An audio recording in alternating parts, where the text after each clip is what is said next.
Coil में क्या है देखो, ये आर्मेचर है, ये स्क्रू है, ये वायर आपको लपेटा दिख रहा है। अगर मैं ये स्विच को प्रेस करूंगा तो इसके थ्रू इसमें करंट जाएगा जो कि इलेक्ट्रो, इससे क्या बना देगा, अभी सिंपल मैग्नेट, या भी वैसे नॉर्मल एक बार है जिसको हमने लपेट रखा है, सॉफ्ट आयरन से लपेट, जैसे करंट पास होगा इट बिकम बार मैग्नेट, और ये से खींचेगा, जैसे ही इससे खींचेगा तो ये इस पर स्ट्राइक करेगा, ये यहाँ से कांटेक्ट नहीं छोड़ेगा बट इससे कांटेक्ट छोड़ देगा स्क्रू से, दिख रहा है ये स्क्रू, इससे कांटेक्ट छूट जाएगा। अब जैसे कांटेक्ट छूटेगा तो करंट इनकम्प्लीट हो जाएगा, करंट क्या हो जाएगा, या सर्किट इनकम्प्लीट, तो करंट नहीं फ्लो करेगा, करंट ना फ्लो करेगा ये मैग्नेट नहीं रहेगा, जिसकी वजह से ये क्या करेगा, कांटेक्ट अपना दोबारा से इसे छोड़ देगा, वापस आएगा, जैसे स्क्रू से कनेक्ट हुआ सर्किट फिर से क्या हो गया, कंप्लीट, सर्किट फिर से कंप्लीट, तो क्या इलेक्ट्रिसिटी फिर से जनरेट करेगा, इलेक्ट्रिसिटी फिर जनरेट करेगा, ये क्या बन जाएगा मैग्नेट, या फिर अटैच करेगा, फिर टन टन टन टन ऐसा होता है स्पीड। सर वो जो गोंग है,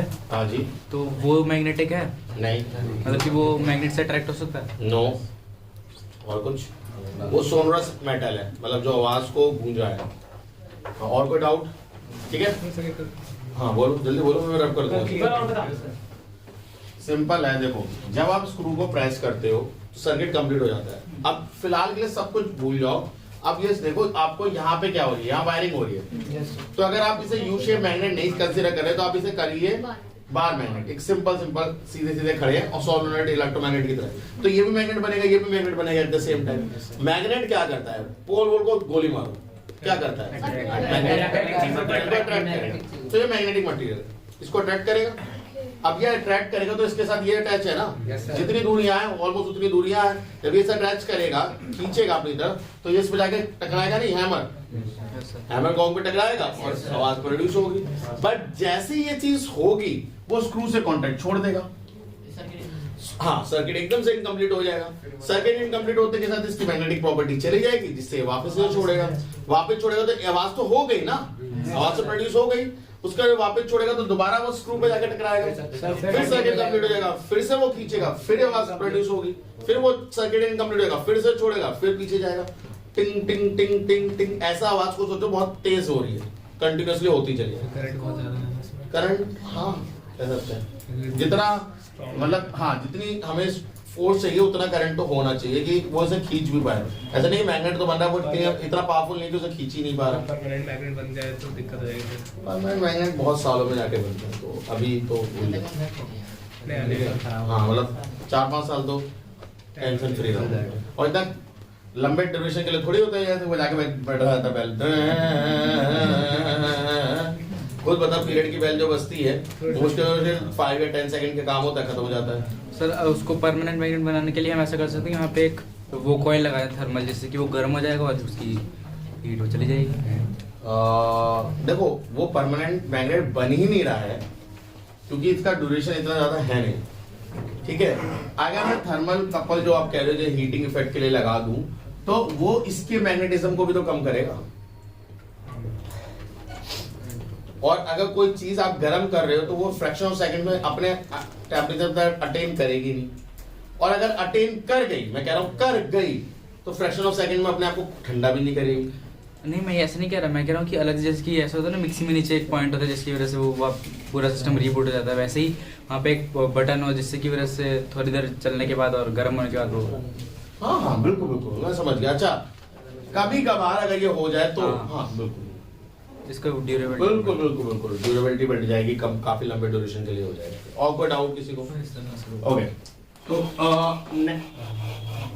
हमने इससे पहले क्लास में सीखा था कि अगर आप एक वायर में करंट को पास करते हो इट क्रिएट मैग्नेटिक फील्ड, ठीक है। अब उसी वायर को अगर मैं एक मैग्नेटिक फील्ड में रख दूं, उसी वायर को एक मैग्नेटिक फील्ड में रख दूं तो it experience a force and this force is due to it itself, वो वायर की वजह से भी है जो वायर में करंट कैरिंग हो रहा है, and the present magnetic field जिसमें वो रखा गया। तो मैं क्या बोल रहा हूं, अगर वायर को हम कहां रख दें, मैग्नेटिक फील्ड में, मान लीजिए मैग्नेटिक फील्ड चल रही है, ये वायर है, वायर में करंट फ्लो कर रहा है, आप उसको इसमें रख दो मैग्नेटिक फील्ड में, जो ऑलरेडी मैग्नेटिक फील्ड वहां पे प्रेजेंट है, आप उसमें क्या रख रहे हो, एक वायर रख रहे हो, तो इस पे फोर्स लगेगी। अब ये फोर्स क्यों लगेगी, पहले इसके ओरिजिनेशन की बात करते हैं। तो ये फोर्स लगती है बिल्कुल छोटे से कॉन्सेप्ट पे कि magnetic field line never intersect each other.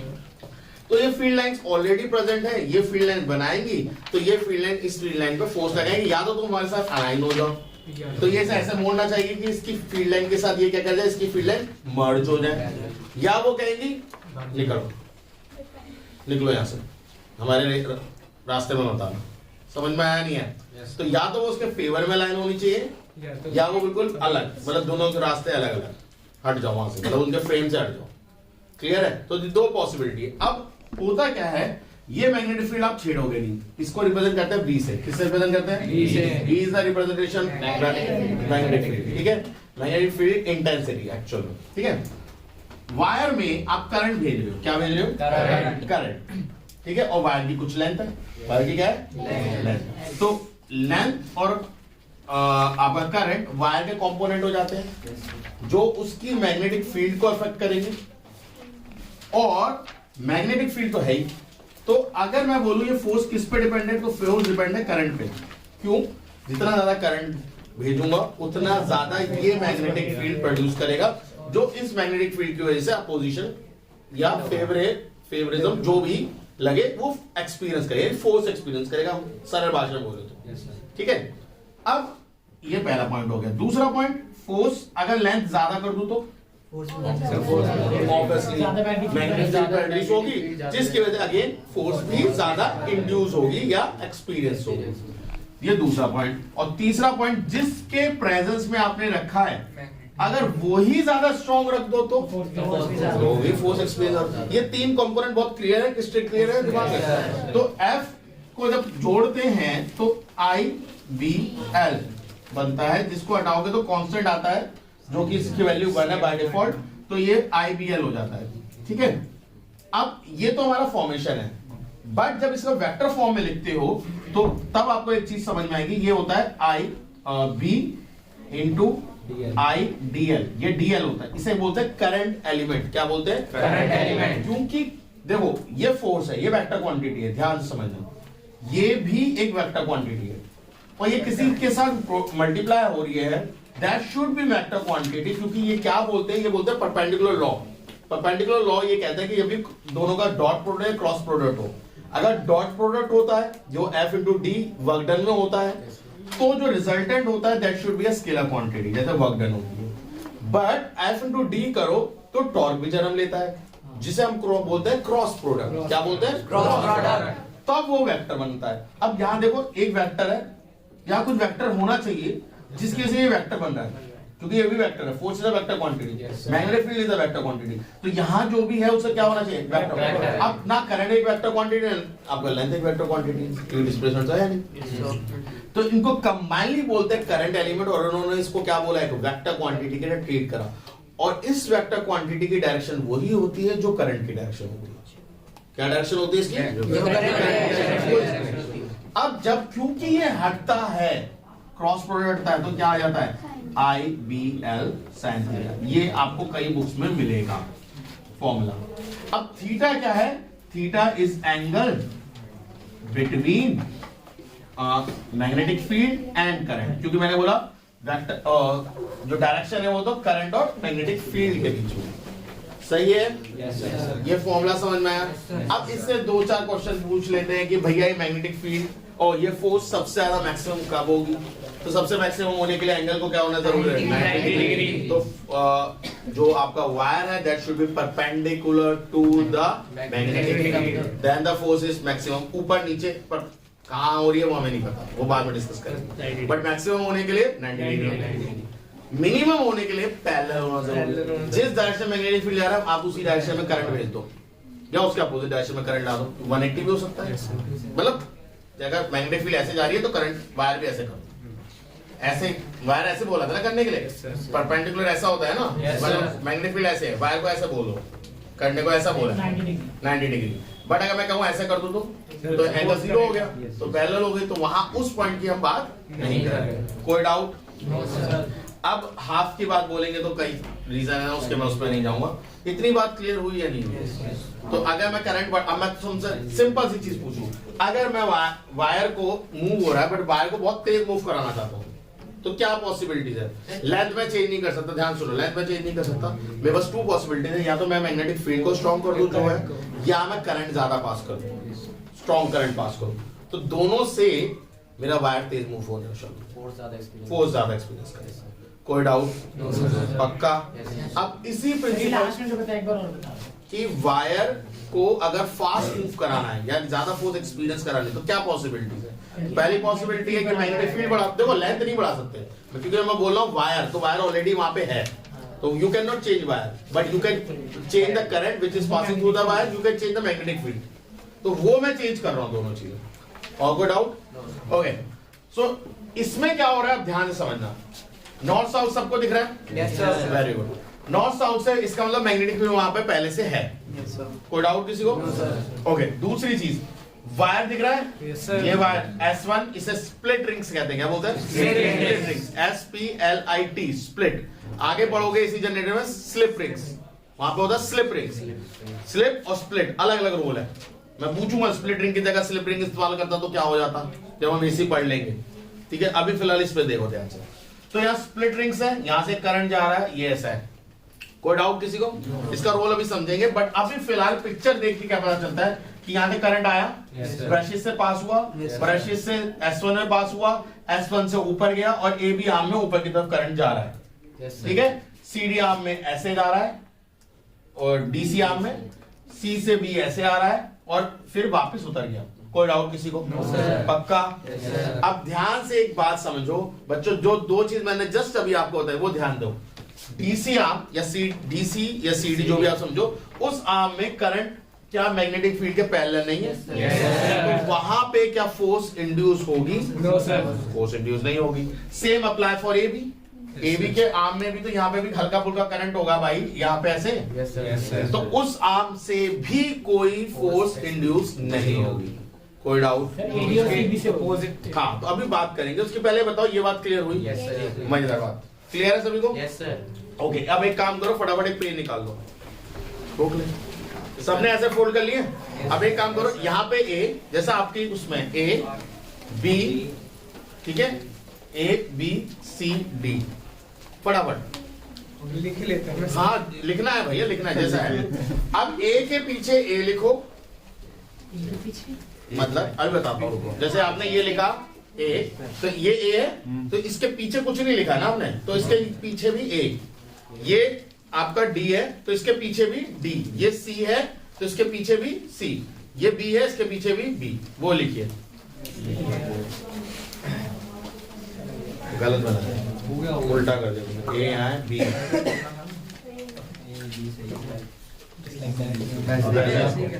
सबके पास ऐसा है? A यहाँ, B यहाँ, C, सबके पास है?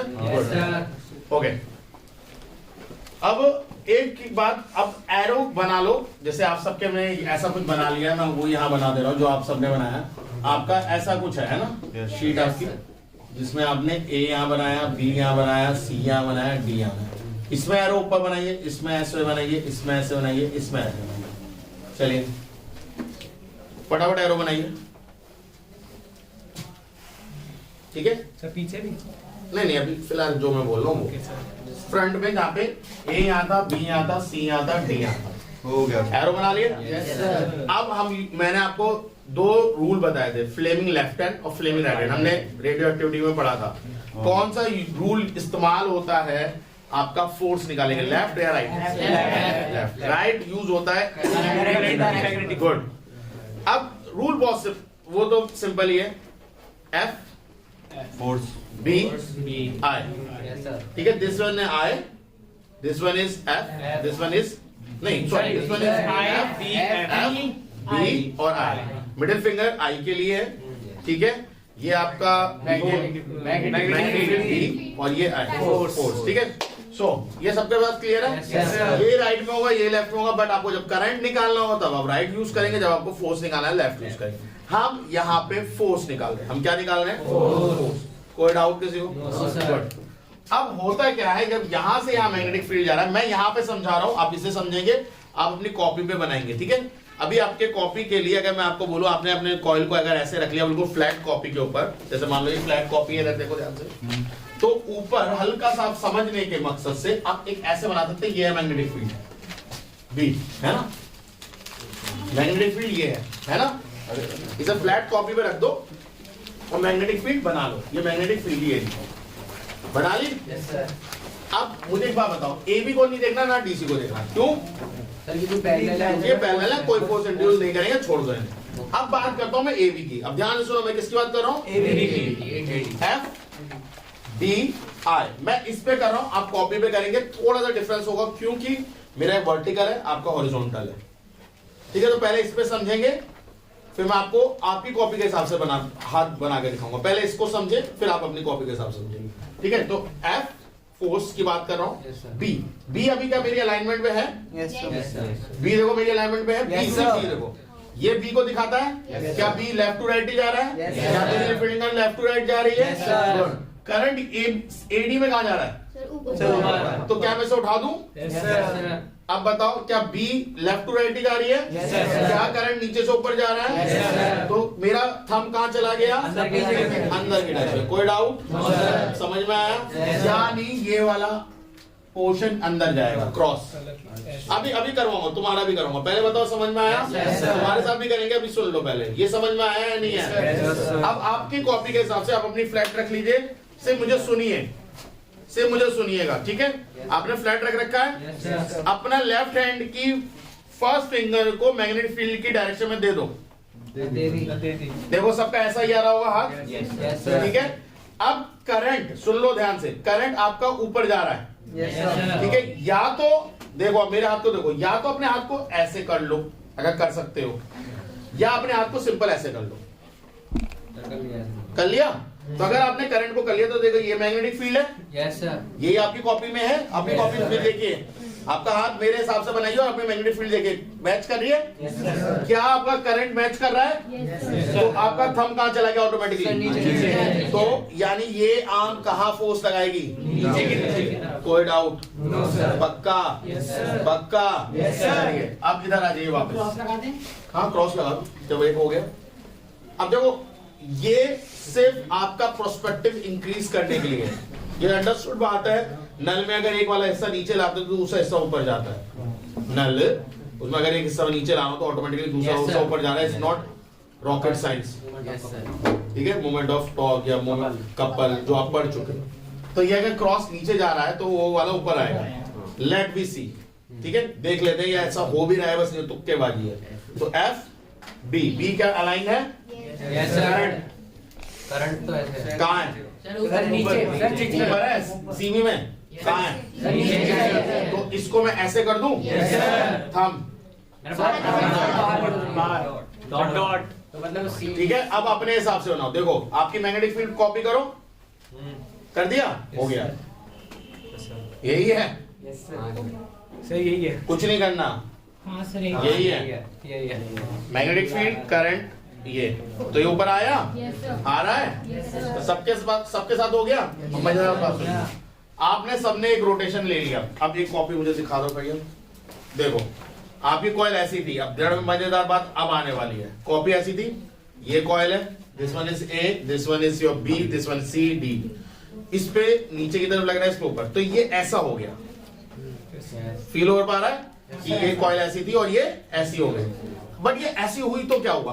अब आते हैं स्प्लिट रिंग्स पे बात को लेके। जब ये ऐसी हुई, जब ये चीज ऐसी हुई तो स्प्लिट रिंग्स जो ऐसे थे ऐसे हो गए, ठीक है? Let me talk about this.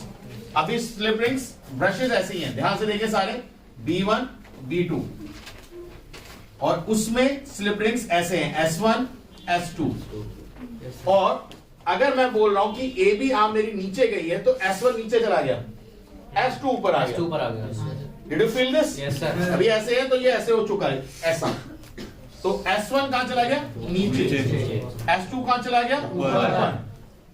Brushes कहां है? यहीं पे, जहां थे, समझ नहीं आया, बता रहा हूं, कॉपी दिखा, बता रहा हूं, देखो ये है, समझो ये कुछ ऐसा ब्रशेस है, ऐसा कुछ, ठीक है? ऐसा कुछ बना देता हूं, ठीक है। तो अगर ये चीज रोटेट करेगी तो ये से कांटेक्ट नहीं छोड़ देगी। इधर लाओ, हाथ ऊपर रखो ऐसे। मान लो ये कांटेक्ट है, ठीक है। अब अगर मैं इसको ऐसे रोटेट करूंगा तो ये पॉइंट आएगा ना, मैं कांटेक्ट छोड़ दूंगा इस पॉइंट से। तो ये ब्रश है, तो मैंने हाँ, तो मैं जब इससे कांटेक्ट छोड़ दिया तो करंट फ्लो करेगा, ये चीज बताना होगा। वो स्प्लिट रिंग्स की वजह से एक पॉइंट तक तो कांटेक्ट में रहेगी, समझो ना। ये ऐसा ब्रश था, जब तो फिसल रहा है तो उससे कांटेक्ट में, बट ऐसा पॉइंट में कांटेक्ट छोड़ गया। और ये कब होगा? जब 90 डिग्री रोटेशन हो जाएगा। ये क्या है? 90 डिग्री रोटेशन। ये कितना है? 90 डिग्री रोटेशन हुआ, उसने स्प्लिट रिंग से उसने अपना कांटेक्ट छोड़ दिया। ये एक गोले को समझ पा रहे हो? एक गोले में से एक चौथाई हिस्सा काटा, ऊपर का हिस्सा नीचे का हिस्सा हटा दिया। इमेजिन कर पा रहे हो? ऊपर का हिस्सा नीचे का हिस्सा हटा दिया, और ऐसे चार, ये ऐसे हो चुका है, बट उस समय स्प्लिट रिंग ऐसे हो चुकी है, तो ब्रशेस से कांटेक्ट छोड़ चुकी है। क्लियर है? अब आती है बात, क्यों घूम रहा है? अब तो कोई फोर्स नहीं लगेगी, बिकॉज अगर कांटेक्ट छूट गया, there is no current, momentum. if there is no current, there is no force will be applied, but because it gains momentum, it goes, because it gains momentum, so it never stop। मैं तुम्हें कहूं तो भागो, भाग रहे हो, बहुत तेज दौड़ रहे हो, कहो रुक, वहीं रुक जाते हो। You need time। तो वो क्या है? मोमेंटम ही तो है जिसके हिसाब एकदम नहीं रुक पाए। तो अब मुझे बताइए, अगर ये इतना रोटेट कर गई और एकदम फोर्स खत्म हो गया, तो उसका खुद का तो इनर्शिया हो गया ना, मोमेंट, मूविंग इनर्शिया, तो वो रोटेट कराएगा नहीं कराएगा? और बस हमें इतना ही चाहिए था, मतलब जैसे ही उसने, हाँ, जैसे ही उसने रोटेट कराया तो क्या हुआ होगा? देखो ध्यान से दोबारा, B1 B2, जब ये S1 है तो S1 यहां पहुंच गई होगी, और S2 यहां पहुंच गई, तो पूरा रोटेट कर देंगे। हाँ, 180 डिग्री रोटेशन हो चुका है, ठीक है। 90 से 180 विदाउट एनी फोर्स हुआ, बिकॉज ऑफ इट्स मोमेंटम। कोई डाउट? अब अपनी कॉइल को जैसा आपने बनाया था उसे वैसा 180 रोटेट कर लिए। अब मजेदार बात आने वाली है, करिए रोटेट। हाँ, क्या मिला? उल्टा हो गया। अब ध्यान सुनो, that's the power of split rings, that's the power of split rings. B1 current ला रही है, इधर देके जा रहे हैं सारे, और ये लेके जा रही है, यहां भी करंट ला रही होगी, यहां भी लेके जा रही होगी, यहां भी करंट आ रहा है, और यहां पे करंट जा रहा है। यानी अब की बार जो आर्म यहां पे आ गई, आपका A इधर आ गया होगा, B इधर आ गया होगा, है ना? C इधर आ गया होगा, D इधर आ गया होगा। बट करंट का डायरेक्शन यही होगा, करंट का डायरेक्शन यही होगा, क्योंकि B1 तो करंट ला रही थी ना, उससे करंट कौन हो गया? S2। तो S2 क्या है? BC, तो BC यहां पे आ गया, 180, यही है ना, B यहां आ गया, C आ गया, तो हमको करंट यहां से जा रहा है ऐसे। तो स्प्लिट रिंग का रोल ये है कि कॉइल में जो करंट का फ्लो है उसी को मेंटेन रखे। What is the role of split rings? Flow of current in a same direction। क्योंकि अब इमेजिन करो, करंट का डायरेक्शन अभी भी ऊपर है, किस में ऊपर है? BC में ऊपर है, DC में, DA में क्या है? नीचे। तो क्या फिर से फ्लेमिंग लेफ्ट हैंड रूल वही नहीं लगेगा? फ्लेमिंग लेफ्ट हैंड रूल की जरूरत ही नहीं है। बट इमेजिन अगर यहाँ स्प्लिट रिंग्स की जगह स्लिप रिंग्स होती, स्लिप रिंग क्या करती? वो B1 के साथ हमेशा S1 को ही कनेक्ट रखती, तो S1 हमेशा करंट लेके जाता। तो अभी तो S1 यहाँ यानी AB करंट, AD करंट लेके जा रहा है, जब बट AD इधर आ गया तो अब AD इधर करंट लेके जा रहा है। तो हाँ, तो कॉइल ऐसे घूमती, फिर ऐसे घूमती, फिर ऐसे घूमती, वॉशिंग मशीन की तरह। हाँ, कुछ ऐसा समझ सकते हो? तो अगर स्प्लिट रिंग्स की जगह स्लिप रिंग चेंज हो जाए तो क्या डीसी मोटर वर्क करेगी? What is the role of split rings? To maintain the flow of current in a same direction. Same direction is the keyword. अगर आपने same direction नहीं लिखा, गए मार्क्स। तो मेंटेन द करंट नहीं है, maintain the current का काम तो रियोस्टेट का है। करंट का फ्लो मेंटेन का, कितना करंट भेजना वो तो रियोस्टेट कर रहा है या रेजिस्टेंस कर रहा है। उसका जो फ्लो है, जो डायरेक्शन ऑफ फ्लो है, उसको सेम रखना जैसा है। अभी अगर मैं बोलूं कि भैया मेरा डायरेक्शन ऐसा है, ऊपर जाके राइट मुड़ के नीचे आके वापस ऐसे, तो ये डायरेक्शन का फ्लो रहने के लिए आई यूज स्प्लिट रिंग्स। कोई डाउट? सर ये लिखा है आपने, to maintain the steady rotation of the coil by providing one directional current in the coil. Very good, तो वन डायरेक्शन है ना वहां पे, तो वन डायरेक्शन का उसे अंडरलाइन जरूर करना, जिससे याद है कीवर्ड क्या है और क्या लिखना है हमें मार्क्स में। तो सेम डायरेक्शन ऑफ करंट, कि करंट का डायरेक्शन नहीं होता। अब क्लियर है, ये समझ में है। और 180 के बाद फिर 270 होगा तो फिर से कॉन्टेक्ट छूट जाएगा, और उसके बाद फिर से 90 डिग्री होगा तो ओरिजिनल फिर से यही है, और फिर तो कहानी आप समझ ही गए। आप बताइए क्या डाउट है सर। अब आते हैं बात रोटेशन के लिए। एक सेकंड, तो दो चीज और बता के खत्म करो। अब इसके बाद डाउट आएगा कि सर आप रोटेशन फोर्स लगा रहे हो, आपको कैसे पता है रोटेशन मोशन पे जा रही है? फोर्स लग रहा है तो ट्रांसलेशन मोशन क्यों नहीं हो रहा है ना? अब क्योंकि हमने इसे एक्सेल से फिक्स करा, यहाँ पे एक्सेल होती है पाइवोटेड पॉइंट, तो वो फिक्स है, और फिक्स होने की वजह से यहाँ पे फोर्स लग रहा है, वो भी कपल एक ही डायरेक्शन में, मोमेंट ऑफ फोर्स एक ही डायरेक्शन में रोटेट कर रहा है। तो ये तो मेरे ख्याल से रोटेशनल मोशन ही करते हैं, ट्रांसलेशन मोशन तो नहीं करते हैं। कोई बॉडी जो सीधी जा रही है, फोर्स सीधा ले जाने के लिए, बट अगर मैं उसे बाइंड कर दूं, उसे पाइवोट कर दूं, तो वो ऑटोमेटिकली रोटेशन में आ जाती है। और यहाँ पे तो एक फोर्स नहीं है तो दो फोर्स है, तो रोटेशनल मोशन में जाएगा नहीं जाएगा, उसका हर एक पार्ट में सर्कुलर मोशन में घूमेगा। बिल्कुल। ओके, मैं कंप्लीट कर दूं यस आराम से फ्लो। हाँ बोल तू बोल। वाह वाह, ये यही तो जानना था मुझे, ये पंखुड़ी की तरह कैसे करेगा। ओके इधर देखो। सो अब वो पूछेंगे कि ये रोटेशन मोशन बढ़ाने का क्या रीजन है, तो बेटा वही रीजन लिखना जो हमने फोर्स इंक्रीज का बोला, इंक्रीज द करंट, तो मैं increase the magnetic field. You can use a very strong magnet. Increase the area of coil. Why you increase the area of coil? Because अब वो length नहीं है, वो area है, क्योंकि एक coil लपेट रहा है, तो increase the area of coil. And एक और इसमें introduce है winding, और यार ये number of coils, area, ये और coil, बहुत सारे reasons हैं, ये आपको पता होने चाहिए। ठीक है। अब अगर नंबर ऑफ कॉइल्स सेम है और आर्मेचर का साइज बढ़ेगा तो फिर फर्क तो कुछ पड़ेगा ही नहीं। आर्मेचर का साइज, अगर आर्मेचर का साइज हमने बड़ा कर दिया, आर्मेचर का साइज बड़ा कर दो, उससे क्या फर्क है? हमें तो नंबर ऑफ टर्न से पास करानी होती है बात। हाँ, इसमें आपके शायद बुक में एक वर्ड नहीं होगा, नोट्स में शायद, पता नहीं मुझे याद नहीं, रेडियल लिखा है, radial magnetic field, horse shoe magnet, but radial magnetic field होनी चाहिए। बताता हूँ, ये है फ्लैट, आपका ही बुक्स में फ्लैट ही है, ठीक है। फ्लैट से क्या होता है, अगर आपको मैं फ्लैट का बताऊं तो फ्लैट की कुछ मैग्नेटिक फील्ड ऐसी होती है, इधर देखो सारे, कुछ ऐसी जाती है, कोने से हल्की सी बैंड ब्लड मतलब फैल जाती है थोड़ी सी। बट अगर यही मैग्नेट ऐसे हो जाए, सर नोट्स में ऐसे ड्रॉन है, कैसी ऐसी ऐसी बनी है ना, तो वो रेडियल है उस वर्ड का मतलब, तो उससे कुछ ऐसी जाएगी। मतलब एबी को छोड़ेगी नहीं। Maximum number of field line should be pass through the coil. क्या लिखना है?